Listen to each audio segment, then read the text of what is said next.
Hello and welcome. इस video में हम डिस्कस करेंगे जॉन कीट्स की जो फर्स्ट पोएम है टू चैटरटन 1817 में जो है लिखी गई है।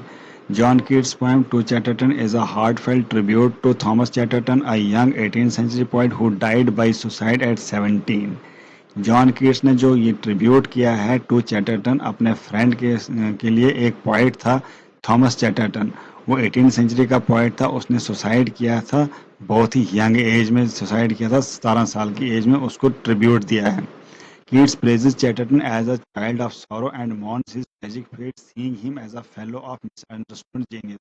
यहाँ पे कीट्स जो है प्रेज करता है, चैटरटन को बोलता है चाइल्ड ऑफ सॉरो है ये, और उसकी डेथ पे जो है मौन करता है, दुख बनाता है, बोलता है ये मिसअंडरस्टूड जीनियस था, इसको लोग समझ नहीं पाए, इसको क्रिटिक्स समझ नहीं पाए, जीते जी बहुत अच्छा पोएट था।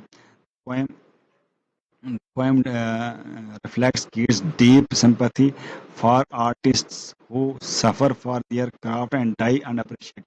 ये पोएम बताती है कि पोएट को जो है एक कितना मतलब अप्रिशिएट करता है आर्टिस्ट को, कितना जो है सकती है आर्टिस्ट की तरह जिनके पास टैलेंट है, आर्ट है, मगर उनको अप्रिशिएट नहीं किया जाता है जीते जी।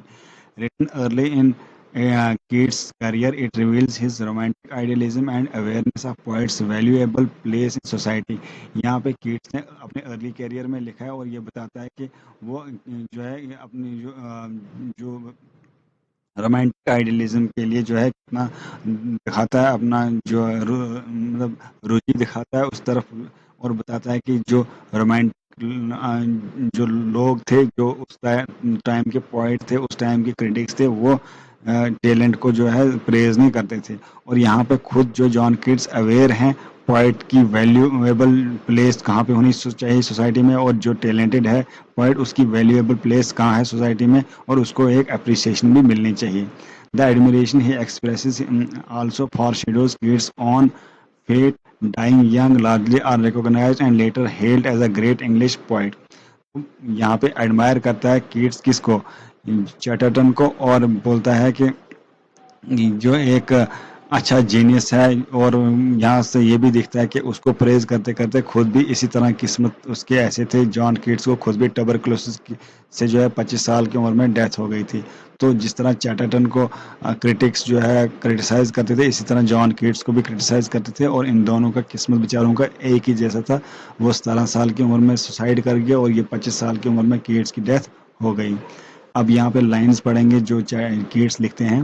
बोलते हैं, O Chatterton, how very sad thy fate, dear child of sorrow, son of misery, how soon that voice majestic and elate melted in dying numbers, oh now nay, on earth the good man bears distraction bars from thy fair name and waters it with tears। Next poem जो discuss करेंगे वो करेंगे on first looking into Chapman's Homer 1817 में लिखी गई है। ये एक सोनेट है जॉन कीट्स ने लिखी है 1817, expressing his awe upon reading George Chapman's English translation of Homer. जो जॉर्ज चैपमैन इंग्लिश ट्रांसलेशन पढ़ता है होमर की, उसमें जो है ये अपनी राय देता है, ये पोएम लिखता है on first looking at Chapman's Homer. Chapman जो है उसने होमर की ट्रांसलेशन की थी, तो उसको ये देखता है। Keats compares his experience to that of an astronomer discovering a new planet or an explorer discovering a Pacific Ocean। तो यहाँ पे कीट अपने आप को कंपेयर करता है एक एस्ट्रोनॉमर के साथ जिसने एक नया प्लेनेट डिस्कवर किया, और जिसने जो है एक जिस एक्सप्लोरर ने उस एक्सप्लोरर के साथ कंपेयर कर रहा है जिसने पैसिफिक ओशन को एक्सप्लोर किया है। तो ये अपने आप को एक्सप्लोर जो कंपेयर करता है उसके साथ, क्योंकि इसने भी जो है चैपमैन की ट्रांसलेशन को डिस्कवर किया, अब उसको पढ़ रहा है, उसको मजा आ रहा है उस ट्रांसलेशन को। Though he had read Homer before in other translation, it was Chapman's bold and energetic version that opened his imagination। इसने जॉन कीट्स ने बाकी ट्रांसलेशंस भी पढ़ी हैं इसकी होमर की, बट जो चैपमैन की ट्रांसलेशन है इसने इसकी इमेजिनेशन खोली, इसने इसका जो पूरा नॉलेज बढ़ा है होमर के बारे में, उसको बड़ा मजा आ रहा है इसको पढ़ने में। और the poem captures the wonder of discovering great literature and the power of language to transform understanding. ये पोएम बता कैप्चर करती है क्या जो ग्रेट लिटरेचर है उसको डिस्कवर करने में कितना मजा आता है और लैंग्वेज की पावर कितनी जबरदस्त होती है, वो अंडरस्टैंडिंग को ट्रांसफर करती है, जैसे चैपमैन की लैंग्वेज ने अंडरस्टैंडिंग को ट्रांसफर किया कीट्स में। It also reflects Keats' love for classical literature and his intense emotional response to poetic beauty।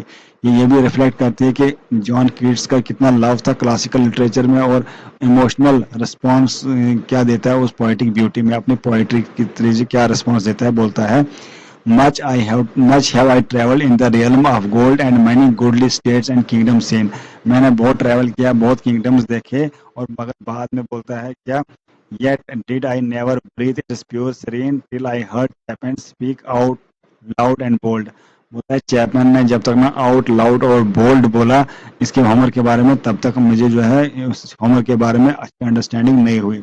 Then felt I like some watcher of the skies. फिर मैंने देखा कि मैं स्काईज को देख रहा हूँ, मैं वाचर हूँ, मतलब इस तरह अपने आप को कंपेयर कर रहा है। Looked at each other with a wild surmise silent upon a peak in Darien. तो ये लिखता है उसके बारे में, ये चैटरटन के बारे में। और बाकी जो नेक्स्ट पोएम है एंडीमियन, एंडीमियन में क्या लिखता है वो, एंडीमियन जो है एक बहुत लंबी पोएम है। इसको 1817 में लिखी गई है और पब्लिश की गई है 1818 में। ये जॉन कीट्स की फर्स्ट लॉन्ग नैरेटिव पोएम है और इसमें जो इम्पोर्टेंट एक्सक्रिप्ट है वो है, a thing of beauty is Joy for ever. और ये ग्रीक मिथ के बेस पे है, और ये स्टोरी जो है एक एंडीमियन की है जो गॉडेस सिंथिया के साथ प्यार करता है और उस जर्नी में जो है जाता है। तो ये थॉमस चैटरटन को इसने डेडिकेट की है, ये याद रखना। और ये 4 बुक्स में ये पोएम है और हर एक बुक जो है 1000 लाइन की पोएम है। तो ये इसकी जो इम्पोर्टेंट लाइन्स है वो है, a thing of beauty is Joy for ever, एक एक्सक्रिप्ट है, यही इंपॉर्टेंट है, ये आपने याद रखनी है। A thing of beauty is a joy for ever, its loveliness increases, it will never pass into nothingness. तो ये कुछ इंपॉर्टेंट लाइन्स हैं। Such the sun the moon trees old and young sprouting a shady boon for simple sheep and such are daffodils with the green world they live in and clear rills and such too is the grandeur of the domes। ये important है exam point of view से, इसको अच्छे से पढ़ना। आप next video में discuss करेंगे next poems in detail summary.